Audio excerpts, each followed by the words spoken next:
Good evening, everybody, and welcome back to yet another episode of Liminal Space Analysis.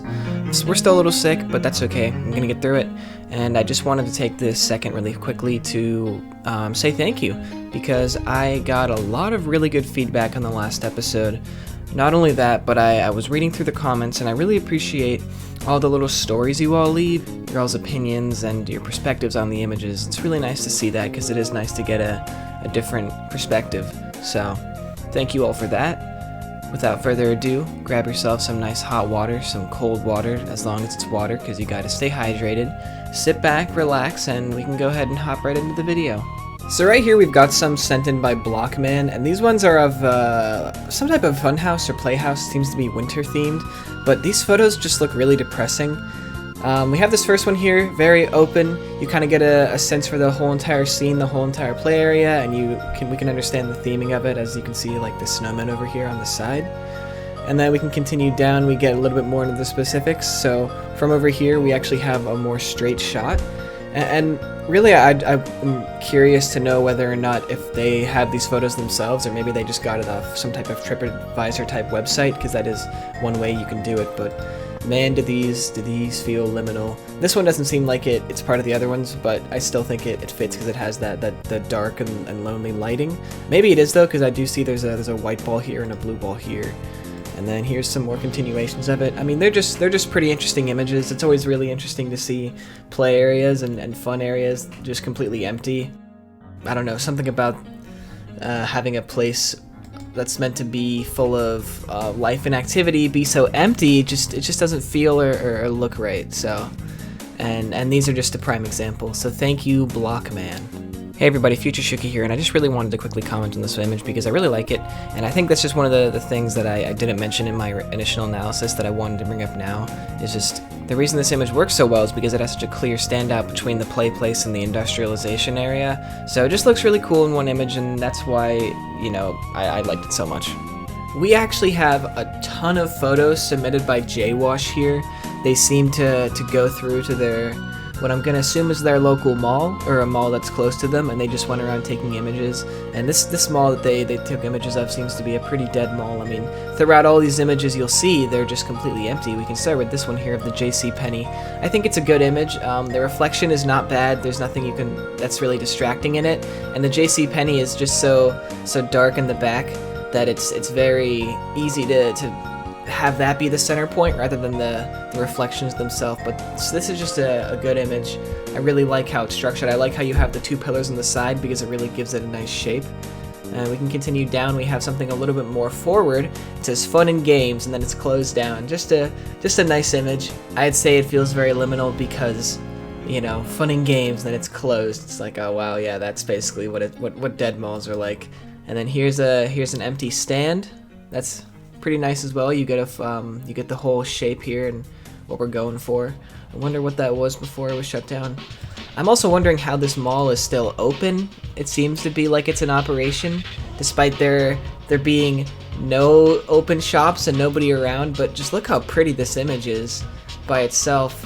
You even got the plants here, so that's another reason how we can tell that this mall is still being kept up, is that it has not landscaping, but it has its foliage. Oh wow, this is a great one too.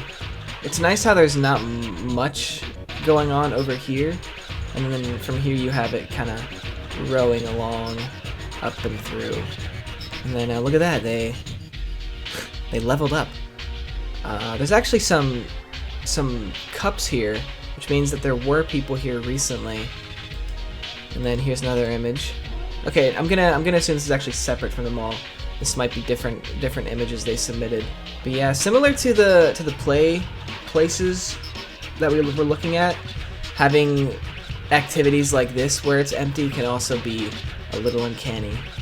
Okay, this one seems to be of like a hotel area. You can tell by the floor and the texture on the walls. That's very common. And these chairs as well. These are very normal hotel-looking chairs. Wow, this one's just something else. It's a completely dark room, what looks to be a kitchen, but you have this thing in the middle here, being the clear focus that stands out, probably because they took this image with the flash on, and this being the closest metallic source, it illuminated it, and it all kind of focused to right here. And it does create this very interesting effect with the lighting. Okay, more parts of their mall, I'm assuming. There's nothing at all here. It's just completely barren, so that just looks sad. These are some great photos, like just overall, just with the framing and how they set up the images to visualize the space. They're just great. Got some more here. That's another good one. Very large open space. I'm really wondering what mall this is and why it's open, because from all the images we looked at, like, you would assume they would just have it closed down, but no, there's so many parts that he photographed that are just super empty. Pretty interesting. Maybe they're different malls, but I don't know. Alright, so we're going to go through some more images submitted by Coops, because they submitted a really nice stream here, as you'll see as we go along. So we start off with a small image with this house. Very simple, but very effective.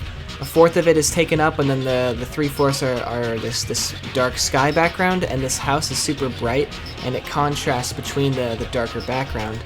You're not going to see that with the other ones, because these are just houses in dark and misty areas, but this little puddle here adds so much with the reflectors, I gotta say. I like this image a lot. You know, the lighting and the mistiness makes this house look super scary and creepy, when I'm sure in the daytime it looks very nice, friendly, and pleasant.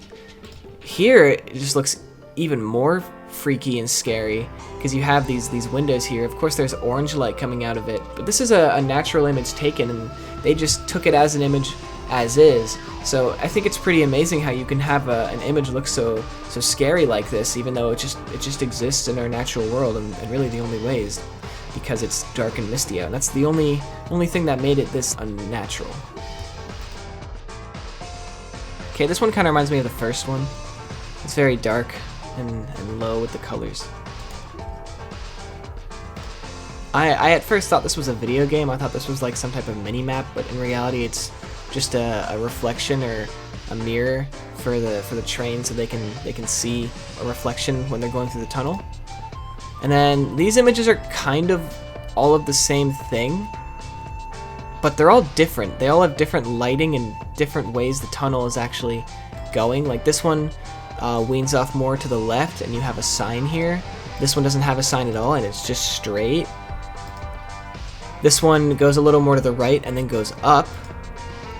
And this one does the same thing, but it's a different size and of a different quality. And then this one is more to the left, more curves to the left. And then this one's of a different tunnel entirely, although they have similar colors. And it's a lot darker, and you have, rather than it being this line of lights, you have a string of light bulbs. And then of course there's a pipe right here. And then that one's just, that's just the no tunnel. Like if you're going through this stretch of tunnel, you know, you start here and it's bright, and then as you go it gets darker and darker and dingier, and the lighting starts to get low, the tunnel starts to get a bit less clean.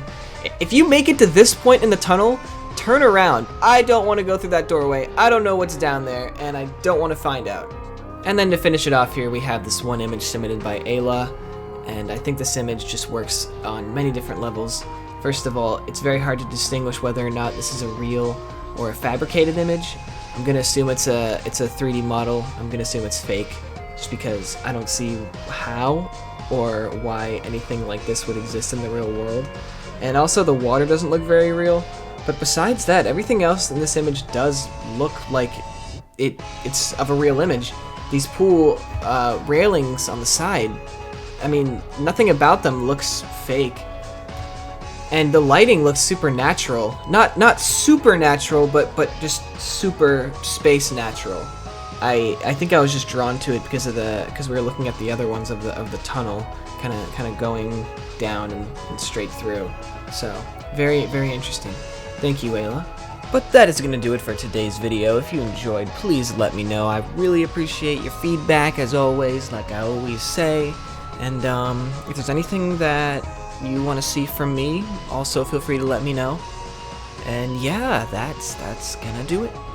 As always, thank you for watching, and take care.